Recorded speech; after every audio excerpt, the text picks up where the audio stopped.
In Lochs, a spare key meant more than permission to enter. It meant someone would notice an unlit fire, an unanswered telephone, or milk left untouched on a frozen step. During one bitter February week, the village organised its usual rota of soup deliveries, prescription collections, and quiet calls on elderly neighbours.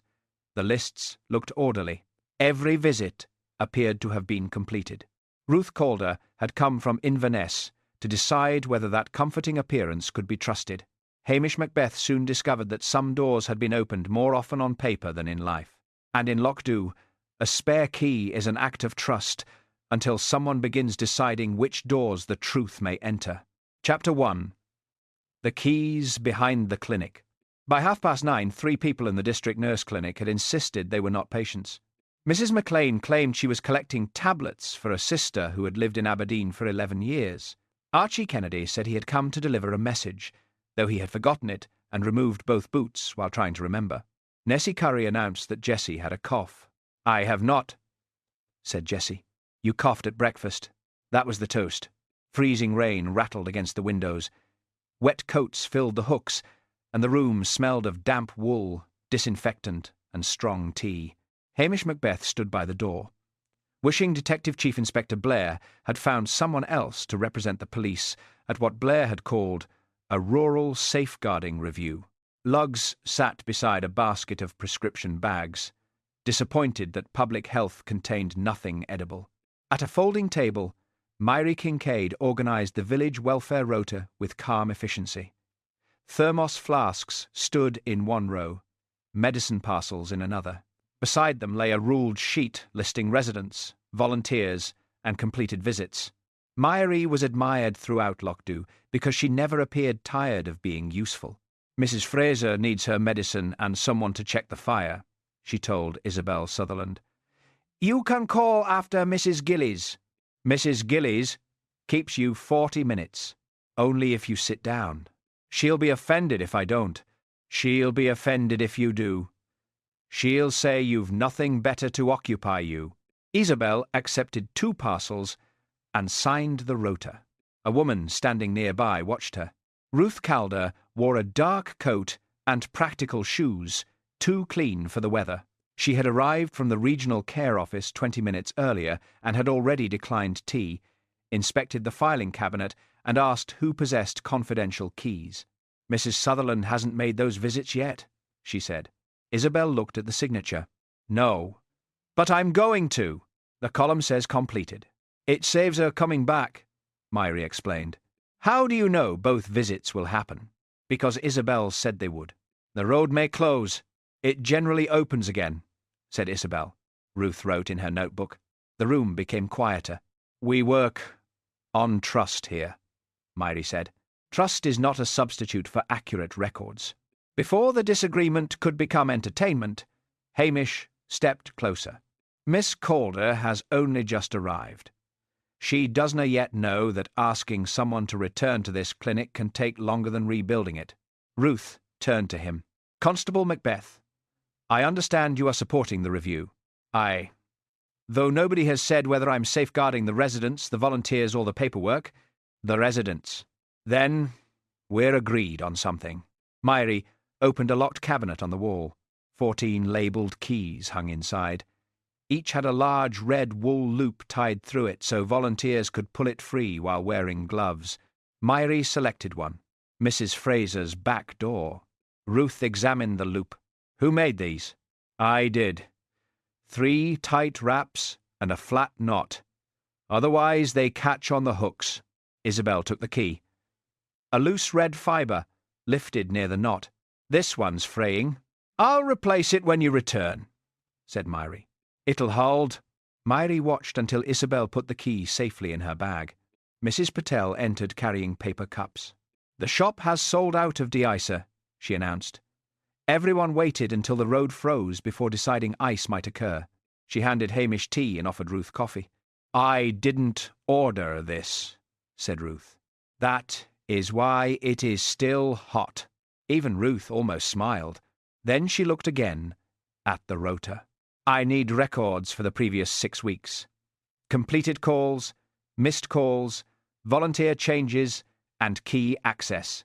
Myri closed the cabinet. We can give you what exists. What does that mean?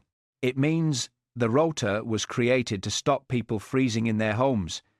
It was not created for an audit. This is not an audit.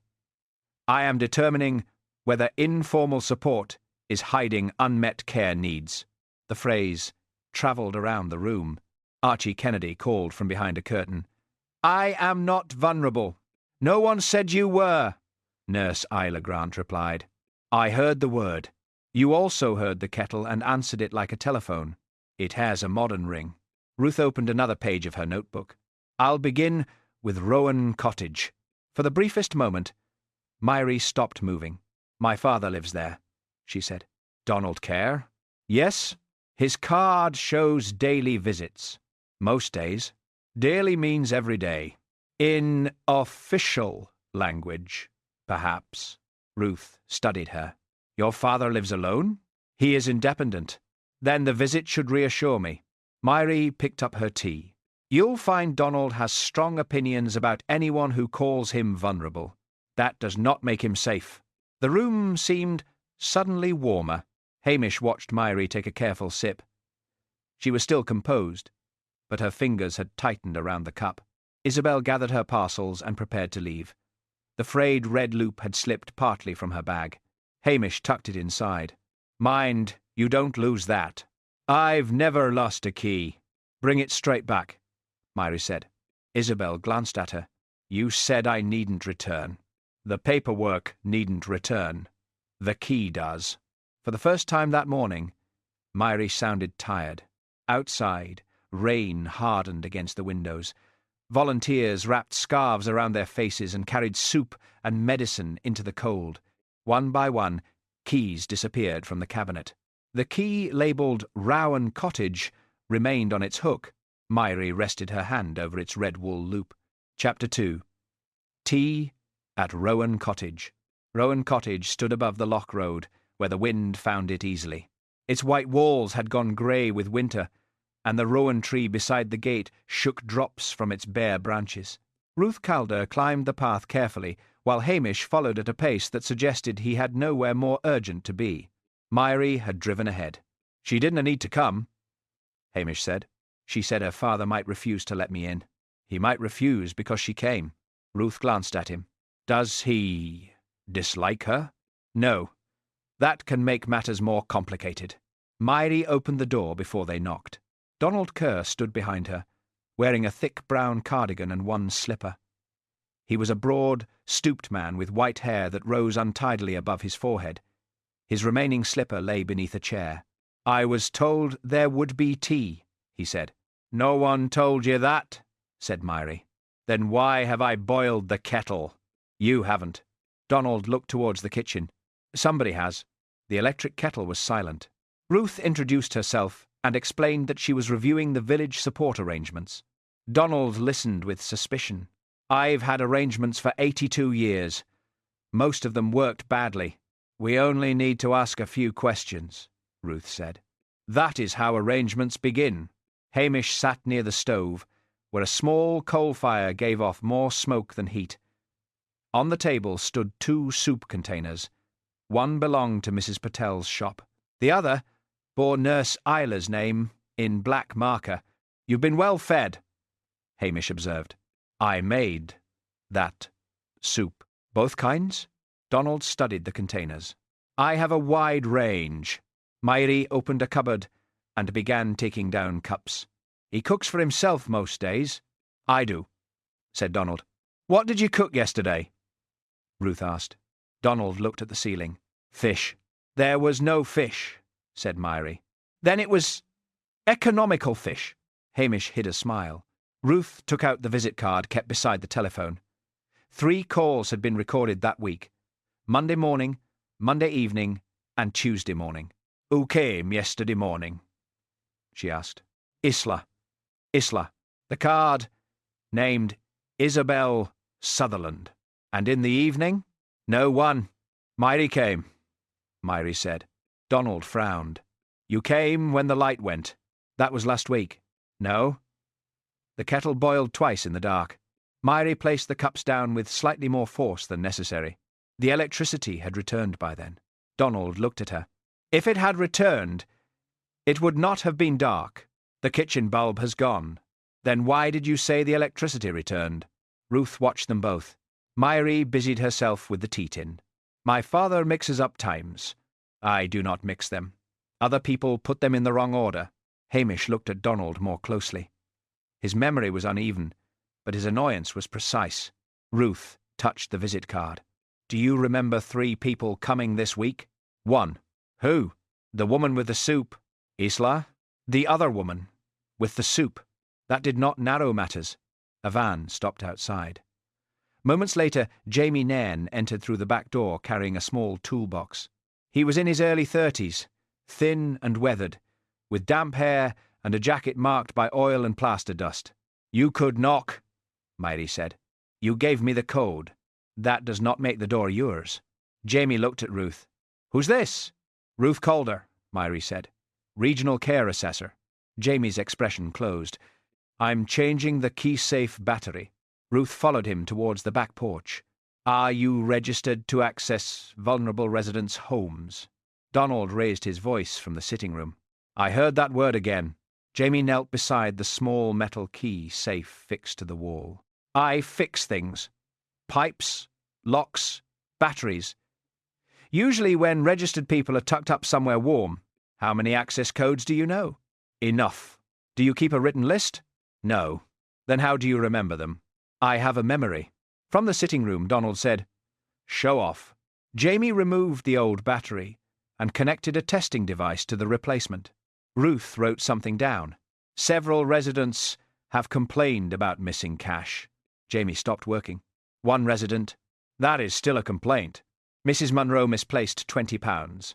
You entered her house that week. So did her daughter, the cleaner, and half the church committee. Did you take it? Jamie stood. No. His voice carried into the sitting room. Myrie appeared in the doorway. Jamie, I've finished. The testing device gave a sharp beep. Jamie showed the display to Myrie. Installed and checked. The time's logged. Ruth looked at the device. Why is that necessary? Because people like you ask when things happened. He packed his tools. As he passed Hamish, he said quietly, She'll close the whole rotor if she can. Maybe she'll only close what's wrong with it. Jamie gave him a hard look and left. The van door slammed outside. Ruth returned to Donald. Do you feel safe living here alone? Donald settled deeper into his chair. Do you? This is not about me. Then it is an unfair question. Do you ever forget to eat? Frequently. It saves washing dishes. Myrie Sachet. He jokes when strangers question him. Donald looked at her. You answer when strangers question me. The room went still. Ruth closed the visit card. I would like to speak to Mr. Kerr alone. No, said Myrie. Donald turned towards her. I can manage being alone for 10 minutes. Apparently I do it all week. Myrie's face tightened, though her voice remained controlled. I'll wait in the car. After she had gone, Donald watched the window until her coat passed beyond it. She worries, Hamish said. She arranges, Donald replied. Worry is messier. Ruth asked about falls, meals, medicine, and the fire. Donald answered some questions clearly, and others with jokes. He admitted that the back step frightened him when it froze. He denied ever missing tablets, though 2 unopened packets sat beside the clock. Before they left, Ruth stood at the gate and looked back at the cottage. He cannot safely remain here without reliable daily support. He has support. His card says he does. That is not the same thing. Hamish looked through the window.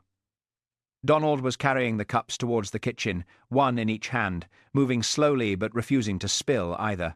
Ruth lowered her voice. Rowan Cottage needs an urgent reassessment. I thought you might say that. Do you disagree? Hamish watched Myrie sitting rigidly behind the wheel of her car. No, he said. I only wish you had a kinder way of being right. Ruth put her notebook away. Kindness that hides risk is not kindness. She started down the path. Inside the cottage, the electric kettle clicked on. Donald called after them through the open window. There. Boiling again. Myrie turned sharply towards the sound. Chapter 3. Blank spaces on the rota. By Wednesday morning, the upper road had acquired a shine that made sensible drivers slow down and foolish ones speak confidently about tyres. The freezing rain had stopped, but the cold had settled over Lochdew. Water troughs had skinned over with ice, car doors resisted their owners, and the clinic steps required a layer of salt that Mrs. Patel described as commercially irresponsible. Inside, the welfare rota had begun to come apart. Isabel Sutherland could not reach Mrs. Fraser because her car would not start. Mrs. Gillies had refused to admit the replacement volunteer, claiming she had already prepared her complaints for Isabel. 2 soup deliveries had exchanged hands, 1 prescription had returned to Patel's counter, and Archie Kennedy had volunteered to visit a neighbour who was younger than he was. "It is becoming muddled," Ruth Calder said. "It is weather," Myrie replied. She stood at the folding table, moving names between roots with a pencil and refusing to erase anything completely. The original arrangements remained faintly visible beneath the changes. Ruth had been there since 8, comparing visit cards with telephone records. Her untouched coffee had gone cold beside a stack of forms. Hamish sat near the radiator, which made loud, metallic noises without producing much heat. "You have Margaret Ross at Rowan Cottage on Monday afternoon," Ruth said. "That is correct." "No, it isn't." Mrs. Ross was attending her brother's funeral in Inverness. Myrie looked at the sheet. She may have visited before leaving. The funeral service began at 11. Her bus departed Lochdew at 7:30. Then someone covered for her. Who? I would need to ask. Why did Mrs. Ross sign the visit? She may have filled it in later. For a visit she did not make? Myrie placed both hands flat on the table. Someone called on Donald. The name is less important than the fact that he was seen. To you, perhaps. To him, certainly. Ruth turned to Hamish. Do you agree? Hamish considered the question. If a person enters an old man's house, it would be useful to know who it was. Myrie's mouth tightened. You know perfectly well how this village works. Aye. That is why I know folks sometimes remember kindness better than details. The clinic door opened, and Blair came in carrying cold air and the smell of cigarette smoke. He removed his hat, stamped his boots, and looked around as though disappointed not to find a crime already waiting. Well, Macbeth? Has rural safeguarding collapsed yet? No more than usual. Blair's coat strained across his middle. Despite the cold, sweat shone above his collar. Ruth introduced herself. I know who you are, Blair said. Headquarters has sent 3 messages about this business. 1 would have been sufficient. Blair stared at her, uncertain whether he had been insulted. He turned to the rota. What's the problem? Visits have been recorded under the names of volunteers who could not have made them, Ruth said. There may be other fabricated entries. Blair gave a short laugh. If old folk can't manage alone, move them somewhere they can be properly supervised. Saves all this nonsense with soup and keys. The curtain beside the examination room shifted. Donald Kerr had been brought to the clinic by Myrie for a blood pressure check. He sat behind it, plainly able to hear every word. Hamish's voice became softer. You might lower your voice, sir. I'll speak as I please. Aye. But it would be unfortunate if everyone heard you describe their homes as nonsense. Blair's face reddened. I said the system was nonsense. You said it loudly enough for the people inside it. From behind the curtain, Donald called. I have excellent hearing when insulted. Nurse Isla Grant pulled the curtain back. And poor hearing when asked whether you took your tablets. That is a medical mystery. Blair glared at Hamish, but Ruth had returned to the paperwork. There are also overlapping visits, she said. Myrie Kincaid is listed at Kinloch Cottage at 6:15 and Rowan Cottage at 6:20. They are close together, said Myrie, not 5 minutes apart in ice. I may have entered the wrong time. You have entered many wrong times. Several volunteers had gathered near the tea table. They pretended to discuss thermos lids while listening closely. Myrie lowered her voice. Do you intend to interrogate everyone publicly? I intend to establish whether vulnerable residents were left without support. Donald pushed aside the curtain. There is that word again. Ruth looked at him. Mr. Kerr, your safety is one of the matters under review. My safety has been under review since I turned 70. It has not improved the weather. A few people smiled. Mary did not. Ruth gathered the Rowan cottage cards into a separate folder. I will return there this evening. Mary looked up sharply. Tonight? Yes. The road will be worse after dark. I have been told the cottage receives an evening visit. It does. Then I shall observe it. I'll be at the clinic supper. Nurse Isla, pouring tea behind her, paused. The supper doesn't begin until 8. Mary's eyes moved towards her. I know. You said all evening. I meant I'll be preparing for it. We are not preparing anything until 7:30. A spoon slipped from somebody's hand and struck a saucer. Mary bent to rearrange a stack of visit cards. I may call on Donald before coming here. Ruth wrote this down. You told me yesterday that another volunteer usually makes the evening call. The weather changes arrangements. Does the paperwork change with them? Mary did not answer. Blair stepped closer to Hamish. Watch her tonight. Miss Calder? Kincaid. Or both. I don't care which. Headquarters wants this tidy. Aye, that is often where trouble begins. What? Tidiness. Blair pulled on his gloves. And another thing. That community liaison post is still being discussed. A good report from me could settle it. Hamish looked horrified enough to please him. Blair left with the satisfied air of a man who believed he had offered encouragement. The volunteers began collecting their parcels. This time, nobody signed before leaving. Blank spaces appeared down the rota. They looked untidy, but honest. Ruth closed her folder. I'll be at Rowan Cottage at 7. You should not go alone, Mary said. Why? The back step freezes. I'll be careful. Donald buttoned his coat slowly. Everyone says that before falling. Mary took his arm. He pulled it free, then accepted it again when he reached the clinic door. Hamish watched them leave together, Donald proud and unsteady, Mary matching her steps to his while pretending not to. Ruth stood beside the rota, studying its blank spaces. A missed visit can be corrected, she said. A false one cannot. Outside, Mary stopped beneath the clinic lamp. For a moment, she looked back through the window at Ruth Calder. Then, she led her father into the cold. Chapter 4. The Back Step. Ruth Calder was found shortly after 7 the next morning. It was Isabel Sutherland who saw the dark shape beside the back step of Rowan Cottage. She had come carrying porridge in a covered bowl and a fresh loaf wrapped in a tea towel. At first, she thought someone had dropped a coat. Then she saw the hand. By the time Hamish arrived, the sky had begun to lighten behind the hills. The cold had sharpened overnight. Frost silvered the garden path and fixed every blade of grass in place. Ruth lay on her side near the drain, one arm bent beneath her. Her notebook rested closed under the porch bench. One glove lay several feet away. An unopened thermos had rolled into the frozen grass.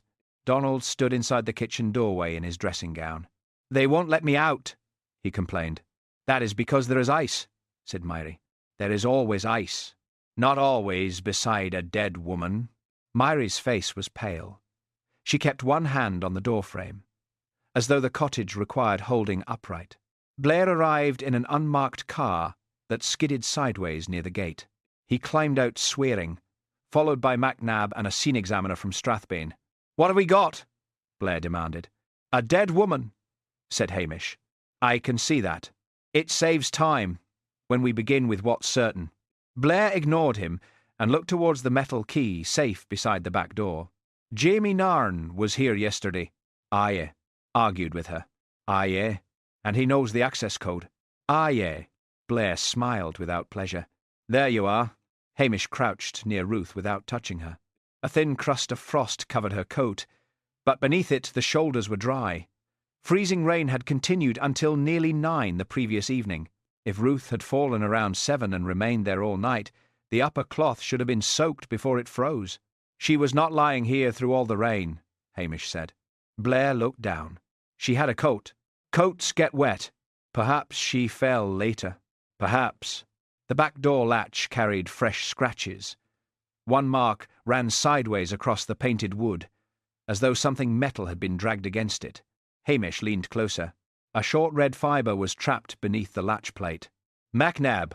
Macnab came over with an evidence bag. "Wool?" he asked. "Looks like it." Blair glanced at it. From her scarf. Ruth wore no scarf.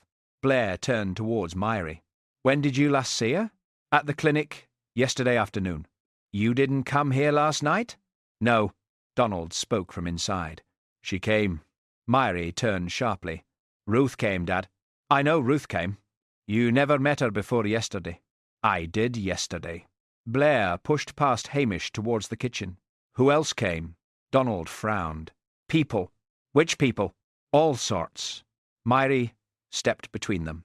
"My father is confused."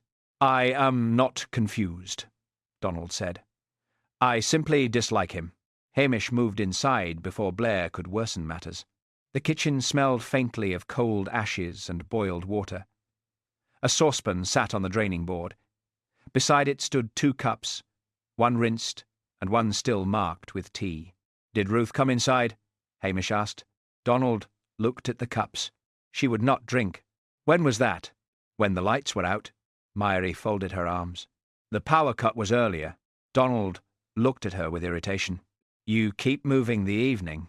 Blair pointed towards him. "This is useless." "It is only useless if you want an answer quickly," Hamish said. Myrie's gaze moved to the back door. Hamish noticed that she did not look at Ruth. She looked at the latch. Outside, the examiner called Blair to the body. Hamish remained in the kitchen long enough to examine the floor. There were damp marks near the back door, but they had blurred where someone had wiped the tiles. A small crescent of grit remained beside the mat.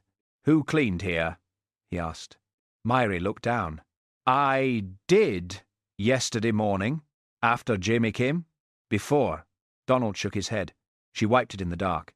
Myrie closed her eyes briefly. "He means another day." Hamish said nothing. Blair returned, carrying Ruth's notebook in a gloved hand. "One page has been torn out." "Was it under the bench when she fell?" Hamish asked. "How should I know? You decided Jamie did it before looking at the body. I thought you might know the rest." Blair's face darkened. "Jamie's van was seen on the Loch Road last night. He lives along the Loch Road." He had reason to silence her. She accused him of stealing money. She questioned him. He shouted at her. "So did you." Macnab looked away. Blair thrust the notebook into an evidence bag. "This is murder until proved otherwise. 5 minutes ago, it was an accident. New evidence. Or a better audience." Blair stepped close enough for Hamish to smell stale tobacco on his coat. "You are supposed to be helping me. I am helping you avoid arresting the first unpopular man with a toolbox." Outside, Isabel sat in her car with the porridge bowl on her knees. Mrs. Patel had arrived and was speaking to her through the open window. The news was already moving through Lochdu. Hamish left the cottage and walked down to the clinic. The key cabinet remained locked, but Nurse Isla opened it for him. The Rowan cottage key hung in its usual place. Its red wool loop looked new. Hamish lifted it carefully. The knot had been made with 2 wraps rather than Myrie's usual 3. One end had been cut unevenly, leaving a short, loose tail. Isla leaned nearer. "That one was not like that yesterday." "You're sure?" "Myrie ties them all the same way. She says if things are done properly, they can be checked quickly." Hamish looked at the new loop, then at the damp wool fibre sealed inside Macnab's evidence bag. Behind him, the clinic door opened. Myrie stood there without a coat. Her eyes went directly to the key in Hamish's hand. For the first time since Ruth Calder arrived in Lochdu, Myrie Kincaid had no explanation ready. Chapter 5. Blair counts the keys. By 10 o'clock, Blair had turned the clinic waiting room into an interview room without asking anybody. He placed Jamie Nairn in a chair beneath the notice about winter flu vaccinations and stood over him with a notebook unopened in one hand. The volunteers remained nearby. Blair had made no attempt to send them away. Hamish suspected this was deliberate. "Let's begin again," Blair said. "You argued with Ruth Calder. She accused me of stealing. She questioned you." "She did it In front of people. Jamie's voice was flat, but his right knee moved constantly beneath the chair. Mrs. McLean watched from behind a cup of tea. Nessie and Jessie stood beside the radiator, each pretending the other had refused to leave. Blair leaned closer. You knew the code to Rowan Cottage. I changed the battery. You had access to the house? So did half the rota. But half the rota wasn't accused of taking money from an old woman. Jamie's jaw tightened. I did not take it. Where were you yesterday evening? At home. Alone? Yes. Convenient. Hamish stood beside the window, looking out at Jamie's van. Mud had dried around the wheel arches. A bright blue nylon cord hung from the ignition key. Blair continued. You were seen on the Loch Road. I live on the Loch Road. What time did you leave Rowan Cottage? Before 6. Can anyone confirm that? The testing device can. Jamie pointed towards his toolbox, which Macnab had placed on a table. It records the battery check. Date and time. Macnab switched on the small device and scrolled through the stored entries. 1743, he said. Blair frowned. That proves when you tested the battery, not when you left. It takes 2 minutes to pack the tools. You could have returned. I could have gone to London. I didn't. Blair looked pleased by the irritation. Bad temper. Aye, said Hamish. We've all noticed yours. Blair turned. Stay out of this, Macbeth. That may be difficult. You're conducting it in the middle of the village clinic. Nurse Isla came through carrying a tray of bowls. Either question him somewhere else, or stop frightening my patients. I'm conducting a murder investigation. You're blocking the blood pressure chair. Blair moved half a step and appeared to consider that sufficient cooperation. Hamish crouched beside Jamie's toolbox. Several keys hung from an inner clip. Their loops were made from bright nylon cord, blue, orange, and yellow. You don't use wool, Hamish said. Jamie looked at him as though the answer were obvious. Wool holds rain. Then it freezes. Have you ever replaced the loop on the Rowan Cottage key? No. Did you see it yesterday? Red wool. Same as the others. 3 wraps? Jamie shrugged. I don't count knots. Blair snapped his notebook shut, although he had written almost nothing. You had motive, access, and no witness. And a time-stamped battery test before the rain began, Hamish said. He returned later. With what key? The code. The key safe was still working. Why would he remove the clinic key, snap its loop, replace it badly, and return it? Jamie looked from Hamish to Blair. What snap loop? Blair's face darkened. That is not your concern. It is if you're accusing me. It becomes your concern when I say it does. The room had grown quiet again. Jamie looked around at the volunteers. Several avoided his eyes. He gave a humorless laugh. You all knew I went into those houses. You called me when pipes burst, doors stuck, and alarms started beeping. Now it makes me a thief. Mrs. McLean stared into her tea. Jamie stood. Macnab put out a hand. Sit down. Jamie obeyed, though his face had gone pale. Hamish felt the force of Blair's theory. Jamie was angry, embarrassed, and accustomed to entering homes where cash tins sat in kitchen drawers. Ruth had publicly challenged the trust on which his livelihood depended. It was easy to imagine him following her. That was what troubled Hamish. Easy stories were often built from true pieces arranged in the wrong order. Later, Blair insisted that Hamish accompany him to Strathbane to file an interim report. The canteen served them mince beneath a grey sauce that seemed uncertain of its purpose. Blair ate rapidly and complained about rural inefficiency. You're too close to these people, he said. That's always been your problem. I thought my problem was lack of ambition. That as well. Blair pointed his fork. Nairn fits. Do not complicate it because the village feels sorry for him. The village doesna feel sorry for him. Exactly. Hamish pushed the plate away.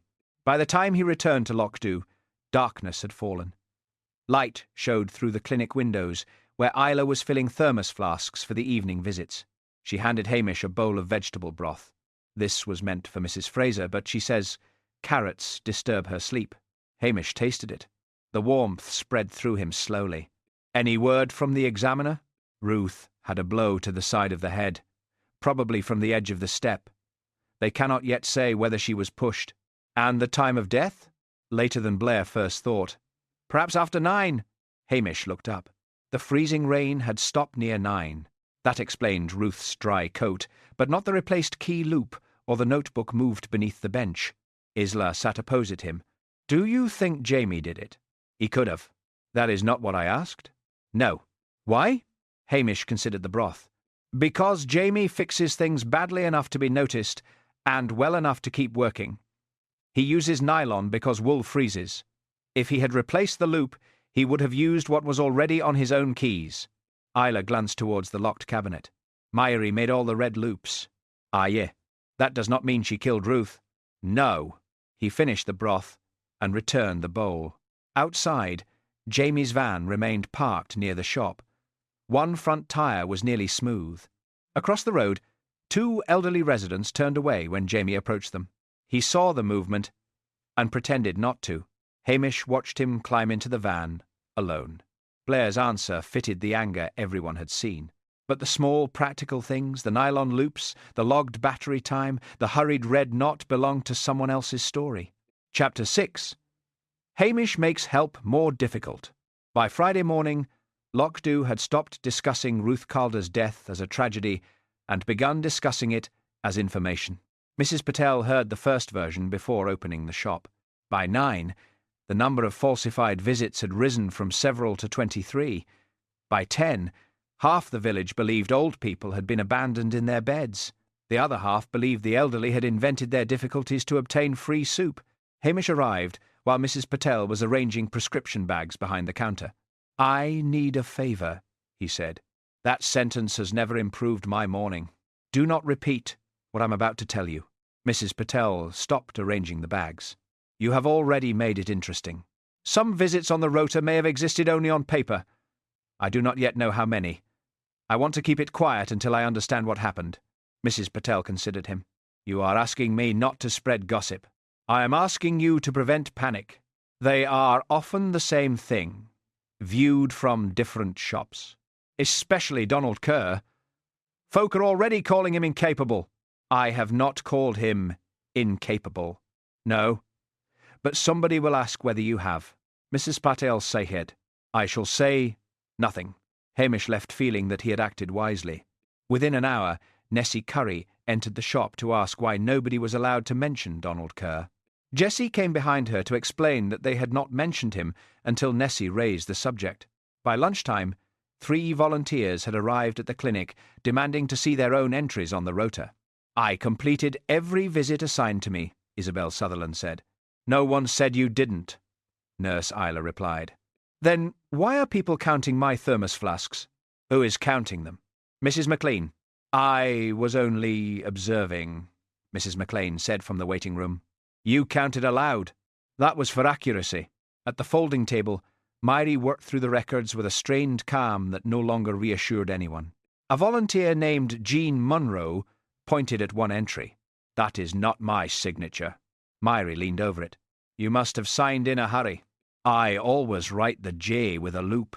It may be someone else's initials. It says Jean Munro. The room fell quiet. Mairie closed the folder. We will examine every sheet properly. Not while people are shouting.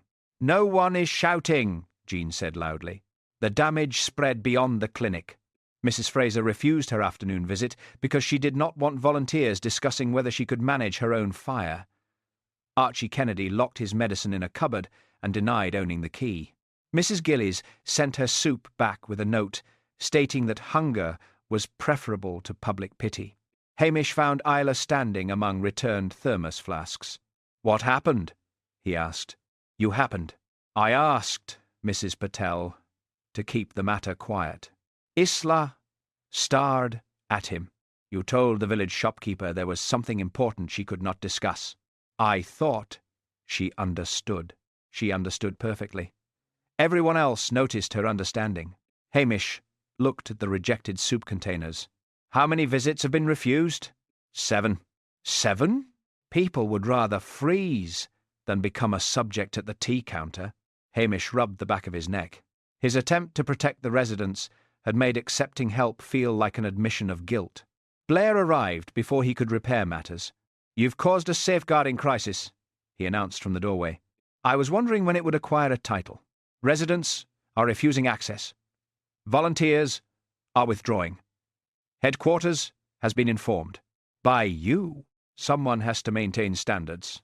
Blair moved closer and lowered his voice.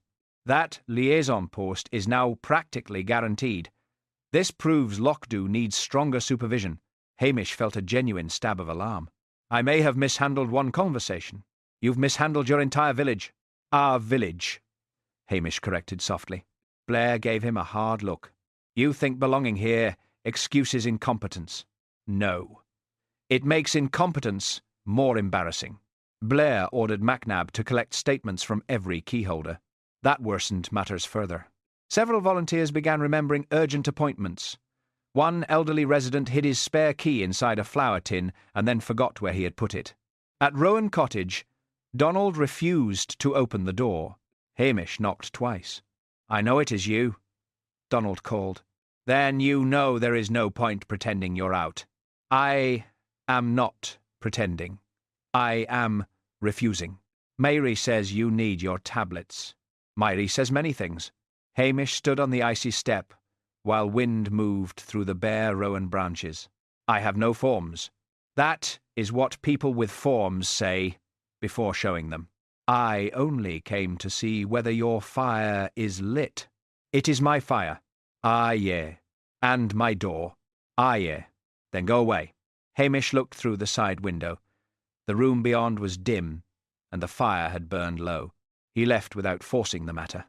At the clinic, a woman named Aelid Ross waited near the entrance. She had earlier told Macnab she saw Myrie's car near Rowan Cottage on the night Ruth died. Now she twisted her gloves between her hands. "I was mistaken," she said. "You were sure yesterday. It may have been another car. There are not many green estates in Lochdu. The weather was poor." "What changed?" Aelid looked towards the volunteers arguing beside the rota. "If the police decide Myrie did something wrong, they'll close everything." "That is not certain." "And if I'm the reason?" "You would not be." "That is easy for you to say." She shook her head. "I saw nothing." Then she hurried away. Hamish watched her cross the road, shoulders bent against the cold. He had wanted to protect a fragile system until he knew the truth. Instead, the village had begun protecting the system from the truth. That evening, he returned to Rowan Cottage. The curtains were closed. No light showed in the kitchen. On the front step sat a covered bowl of soup, untouched and beginning to freeze. Chapter 7.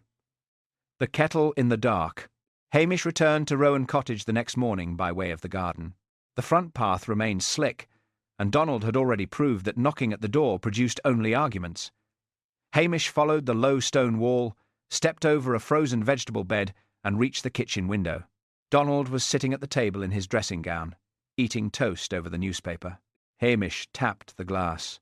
Donald looked up, frowned, and opened the window an inch. "You are trespassing." "I'm visiting." "Visitors use doors. You lock doors against visitors. That is what locks are for." "I've no forms." "You said that yesterday." "And I still haven't acquired any." Donald considered him, then closed the window. A minute later, the back door opened. "You may come in," he said. "But this is not a welfare check. It's a social call. You have brought nothing social." Hamish held up a paper bag containing 2 scones from Mrs. Patel's shop. Donald stepped aside. The cottage was colder than it should have been. The fire had burned low again, though a basket of coal stood beside it. Hamish added 2 pieces without asking. "I can manage that," Donald said. "Ah, yea, you are doing it. I can manage it too." Donald returned to the kitchen table. The rejected soup from the previous evening stood near the sink, thawing slowly. Hamish did not mention it. Instead, he poured water into the kettle. Donald watched him. "It boiled twice in the dark." "That's what you said." "Myrie says—" "I imagined it." "Did you?" "No." The kettle clicked on. Its small red light glowed.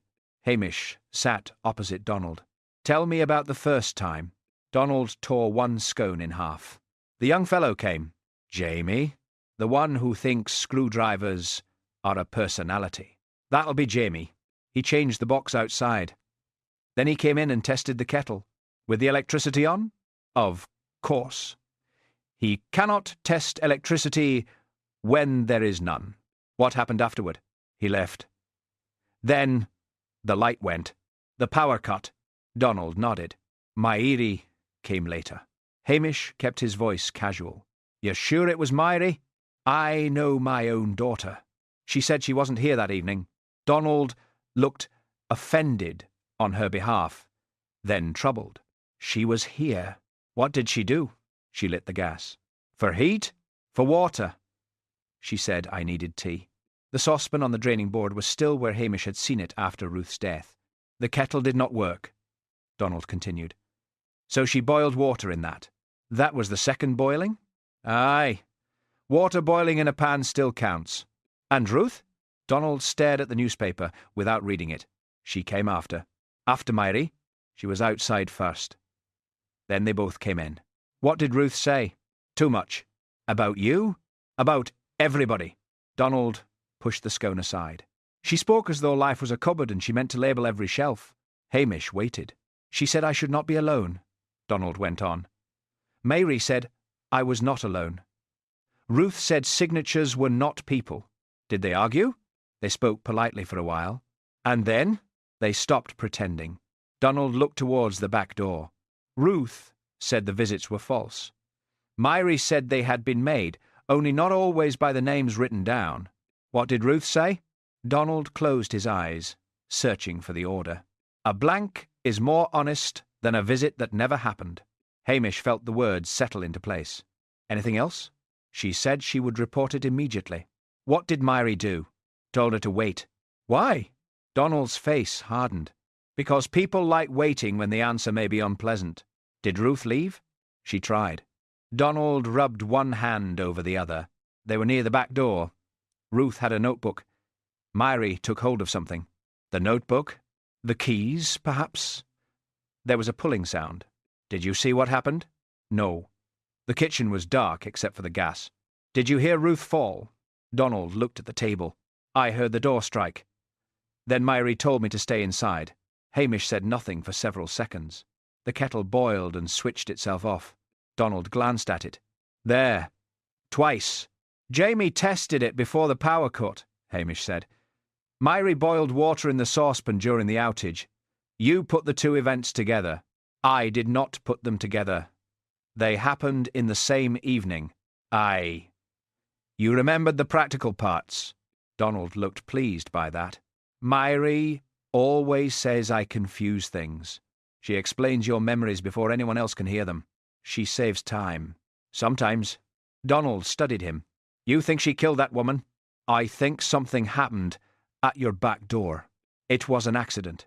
You didn't see it. I know my daughter. Hamish looked at the soup containers, the unopened medicine packets and the coal basket placed close enough for Donald to reach, but not close enough for him to use without standing. Aye, he said gently. You know the woman she wants to be. Donald's mouth tightened. She kept me here. She tried to. There is a difference? There may be. Donald stood too quickly and caught the table edge. Hamish rose, but Donald waved him away. I am not a prisoner. No, they will move me. Not today. They always say not today when they mean soon. His anger had gone, leaving something smaller and more difficult. I built half the boats that worked this loch, he said. Now people count whether I've eaten toast. Hamish looked at the crumbs scattered across the newspaper. Maybe the counting is not the insult. Maybe the pretending no one needs to count is... Donald sat again. For once, he had no reply. Outside, a car slowed on the road. Mairi's green estate stopped by the gate. Donald heard it and turned towards the window. You will not tell her I spoke to you. I'll tell her only what I must. That is what she says. Hamish left by the back door before Mairi reached the cottage. At the latch, he noticed a dark red fibre lodged deep inside the metal plate. Not the loose strand already collected from beneath it. A cigar fragment. He stood very still, Then he looked back through the kitchen window. Myrie had entered and was bending over her father, adjusting his cardigan collar before he could object. Donald endured the gesture with the weary dignity of a man who loved her and resented the proof. Hamish understood then that Myrie had not only been hiding Donald's condition, she had been editing his life, his visitors, his records, and even the meaning of his own memories. The kettle had not betrayed her. Her habit of answering for him had. Chapter 8. The Frayed Loop. Myrie's knitting basket sat beneath the folding table at the clinic. Hamish had seen it there many times without considering it evidence. It held 2 needles, a half-finished grey scarf, and several balls of wool in colours chosen for usefulness rather than beauty. The red ball was nearly finished. Nurse Isla unlocked the key cabinet while Hamish examined the loops one by one. Every original loop had 3 tight wraps and the same flattened knot. The wool itself was slightly uneven, with an occasional darker strand twisted through the red. The Rowan Cottage key was different. Its loop was brighter, smoother, and tied with only 2 wraps. She could have replaced it at any time, Isla said. Aye, you sound as if you don't believe that. I believe she replaced it. The question is when. Hamish took a short piece from the loose end of the red ball and placed it beside the sealed fibre recovered from the back door latch. Both contained the same dark thread. The replacement loop did not. Isla folded her arms. Myrie keeps another ball at home. Perhaps. But the old loops came from this one. How can you prove the Rowan key had one of the old loops? Isabel complained it was fraying on Tuesday morning. Jamie saw it later. Then Ruth died, and by morning the loop was new. Isla looked towards the clinic door. She was trying to keep Donald in his home. That explains the false visits. Not the rest. No. Hamish returned to Rowan Cottage with Macnab and the scene examiner. Donald had gone to spend the afternoon with his niece, though he had described the arrangement as an abduction organised by relatives. The back step had begun to thaw where weak sunlight reached it. Water ran beneath a crust of ice, making the stones more treacherous than before. Hamish pointed to the latch plate. The examiner removed it carefully. Behind the metal lay the second fragment. Hamish had noticed a twisted piece of red wool pressed deep into the narrow gap. It was longer than the first and carried the same dark strand. How did it get in there? Macnab asked. The key was still in the lock, Hamish said. Someone pulled it sideways. He demonstrated without touching the door. Ruth might have turned to leave while holding the key or its loop. Myrie could have grabbed her wrist, the notebook, or the key itself. The loop had tightened against the latch until the wool snapped. The scratches on the painted wood followed the same sideways direction. Macnab looked down at the step, then Calder lost her balance. Aye. She struck her head on the edge. Accident during a struggle. Perhaps at first? Hamish looked towards the porch bench where Ruth's notebook had been found. What happened afterward was not an accident. The notebook was being held at Strathbane, so Hamish endured another visit to Blair's office. Blair had spread the evidence across his desk in a manner suggesting quantity might make up for understanding. We've enough to charge Nairn, he announced. With what? Suspicion. That is generally where an investigation begins. He argued with her. He knew the code. His van was seen nearby. Myrie's car was seen there too. The witness withdrew that. Because she was frightened the rota would close. Blair waved one hand. Village women see cars everywhere. Hamish picked up Ruth's notebook. The final written page ended halfway through an interview note. The next sheet had been removed close to the binding. He tilted the notebook beneath Blair's desk lamp. What are you doing? Looking. You've been doing that for 3 days. Hamish rubbed the side of a pencil lightly across the blank page beneath the torn sheet. Indented words emerged in pale grey. Blair leaned forward despite himself. M.K. Present. Falsa visits. Immediate review. The final letters were faint, but clear enough. Blair's mouth tightened. Ma'am K. Could mean anything. In Lochdu, during this investigation, it most likely means Myrie Kincaid. She told us she was at the clinic. The supper hadna begun. She might have gone later. She said all evening. Blair sat back. You're building a murder charge from knitting wool and pencil marks, and Donald's account of the power cut, and the altered records, and the replacement key loop, and the witness who saw Myri's car. Donald is confused. He remembers actions better than times. Jamie tested the kettle while the electricity was on. Myri boiled water in a saucepan during the outage. Ruth arrived afterward. Blair tapped the notebook. Where is the torn page? Likely destroyed. Convenient? No. Careless. Myri didna realise writing leaves pressure behind. Hamish returned to Lochdew before dusk. The clinic room was being prepared for the volunteer supper. Tables had been pushed together. Isla set out bowls and bread, while Mrs. Patel inspected the tea supply as though expecting sabotage. The supper had nearly been cancelled, but without it there would be no rota for the following week. Myri stood at the folding table, writing names beside empty time slots. Her hand was steady. Several spaces remained blank, because residents had refused visits. She did not fill them. Hamish approached the key cabinet. You found another fibre, Myri said. It was not a question. Yeah. She continued writing. Red wool is hardly rare. This red wool is. It came from the ball beneath your table. Same uneven twist. Same dark strand. Myri's pencil stopped. The rowan loop was fraying. I replaced it. With 2 wraps. I was tired. When? I don't remember. You remember how every volunteer should sign a form, which flask belongs to which cottage, and who dislikes carrots in soup. Her face remained composed, though colour had risen along her neck. Being organised is not a crime. No. Hamish placed Ruth's notebook on the table. But tearing out her final note and moving the book beneath the bench, maybe... Myri stared at it. Hamish did not show her the pressure marks. Not yet. Behind them, Donald entered with his niece. He carried a tin of shortbread and looked offended by the entire occasion. Myri turned towards him immediately. Dad, you should be resting. I have rested. It was exhausting. You shouldn't be out in this cold. I was brought in a heated car. Myri took the tin from him and adjusted his scarf. Donald endured it for a moment, then gently removed her hands. I can still wear my own scarf. The words were ordinary, but Myri seemed to receive them as a rebuke. Hamish watched her look at her father, at the blank spaces on the rota, and finally at the cabinet of red-looped keys.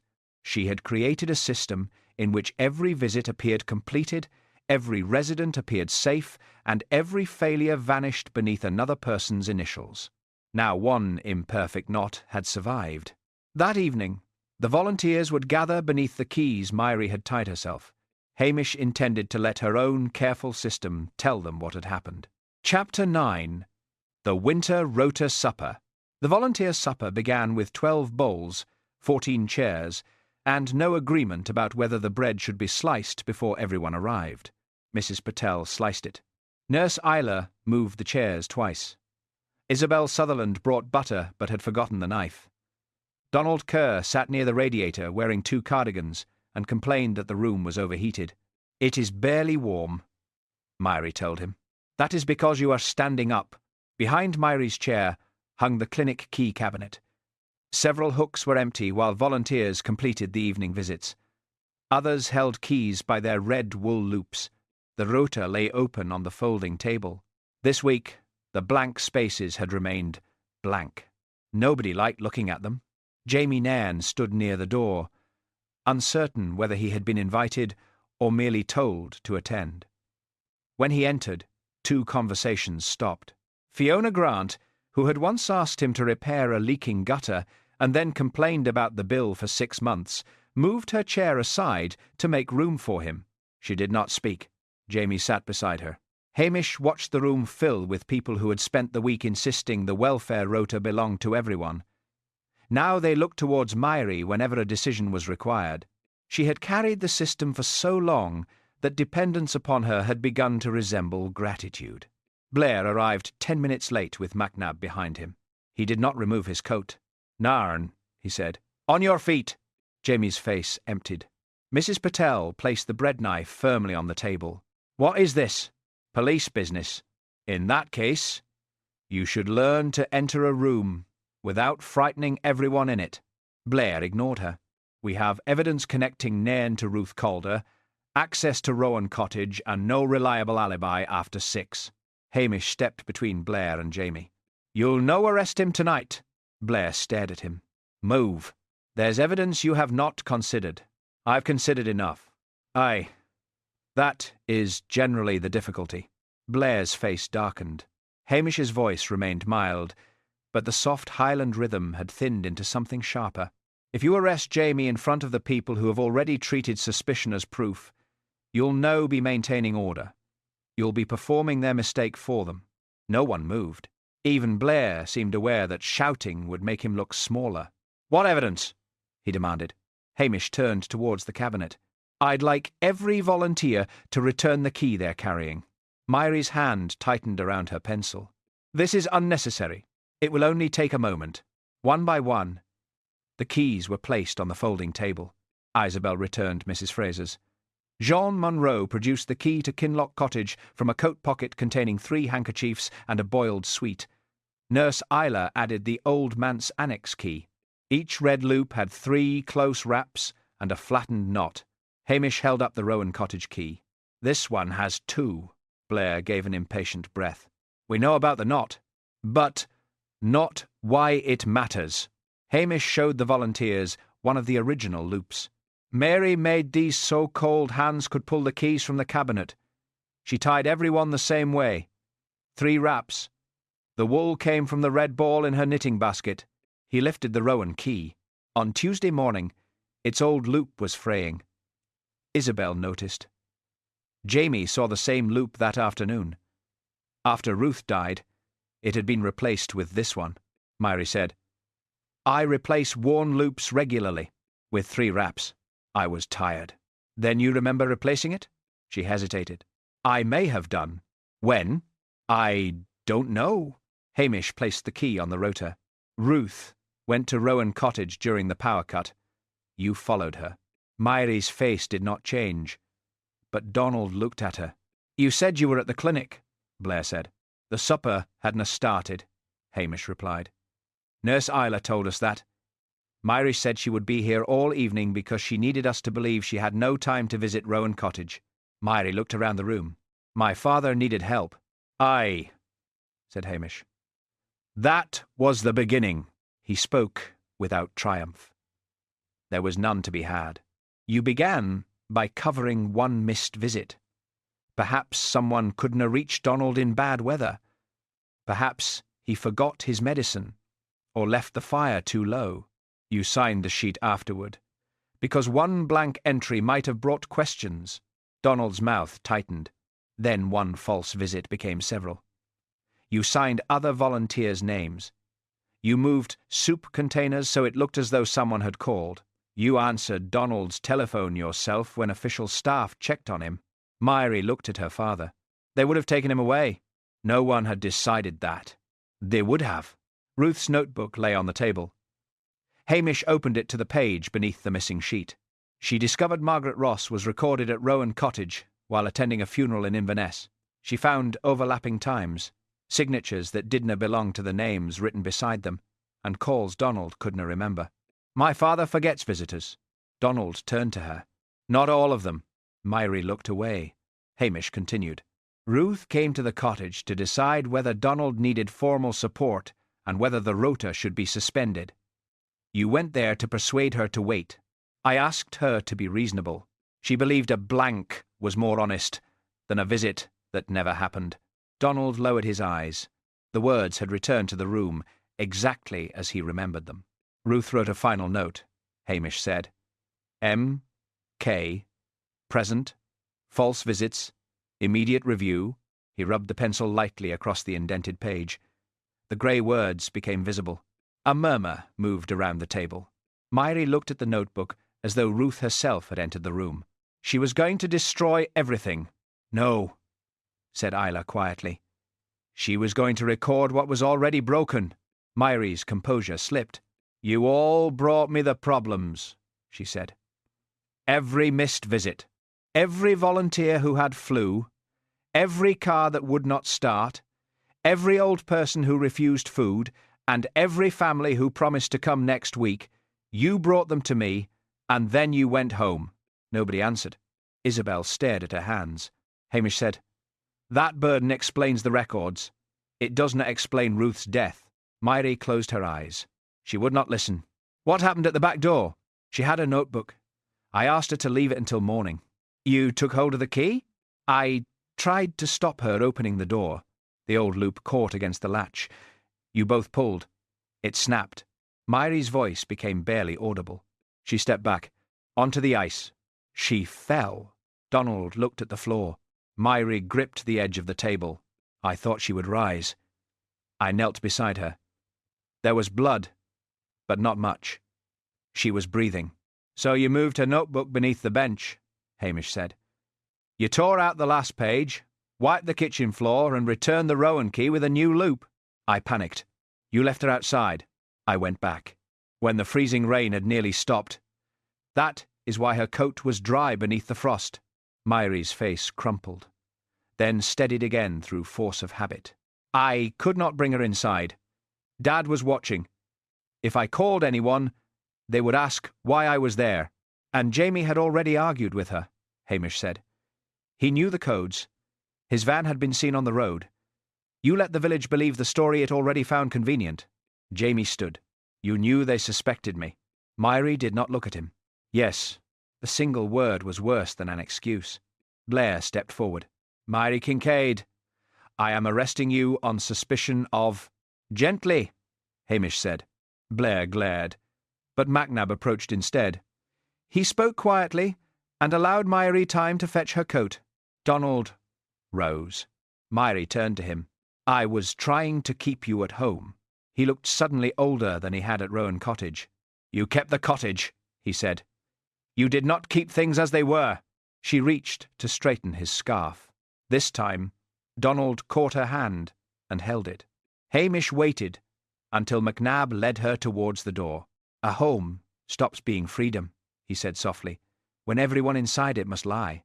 After she had gone, nobody touched the soup. Then Mrs. Patel began filling bowls. It was not forgiveness. It was simply that the remaining visits still had to be made, and people could not carry thermos flasks into the cold on empty stomachs. Chapter 10. The door left unlocked. The welfare rota survived because nobody could agree on what should replace it. The regional office sent 2 formal carers, both competent and cheerful. One reversed into Mrs. McLean's gatepost. The other addressed Archie Kennedy as young man, which he considered suspicious. New rules appeared at the clinic. Visits were signed only after completion. Missed calls remained marked as missed. If one volunteer covered for another, both names were written down. The key cabinet received a second lock, a logbook and labels large enough to read without removing one's spectacles. Mrs. Patel examined the new paperwork. "It requires 4 lines to say someone delivered soup." "It creates accountability," Ruth Calder's replacement explained. "It creates cold soup." Even so, people followed the rules. Not happily, but honestly. Donald no longer spent every night alone at Rowan Cottage. His niece, Fiona, collected him 3 evenings a week and returned him after breakfast. He complained that her spare room was too warm, her clock too loud, and her porridge too smooth. On the 4th morning, he admitted that her bacon was good. This was accepted as enthusiasm. Jamie Nairn was cleared publicly at the clinic. Blair wanted to announce it as though correcting an injustice were a favour from the police, but Hamish kept the statement brief. "There is no evidence connecting Jamie to Ruth Calder's death. He cooperated fully and should never have been treated as guilty." The volunteers looked at Jamie with the awkwardness of people who had prepared suspicion carefully and now had nowhere to put it. No one gave a speech. Mrs. Patel poured him tea without charging. Isabel asked whether he might look at her loose garden gate. Mrs. McLean offered him a biscuit and pretended she had not selected the largest one. Donald asked Jamie to repair a cupboard door at Rowan Cottage. "There is nothing wrong with it," Jamie said. "It sticks." Jamie opened and closed it. "It does not. It will." Jamie understood and agreed to return with tools. Myrie remained in custody while the investigation continued. Donald did not speak about her unless someone else began first. Then he would say, "She was tired." It was not a defence. Nor was it enough, but Hamish allowed him the sentence. One afternoon, Donald stood beside the clinic key cabinet, while Nurse Isla attached new loops to the spare keys. She had rejected red wool. "Too many associations," she said. She used plain white string with card labels, showing the cottage name and the date the key had been issued. The Rowan Cottage key hung at the end. Donald touched the label. "Everyone will know which one is mine." "That is the point," Ela said. "I preferred the red. The red looked tidier. It was easier to hold." Ela tied a larger loop. "There. Honest and easy to hold." Donald tested it with 2 stiff fingers. "It is acceptable." From him, this was generous praise.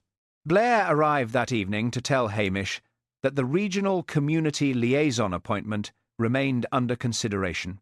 "You handled the case adequately," he said, "though your management of the village response was a disaster."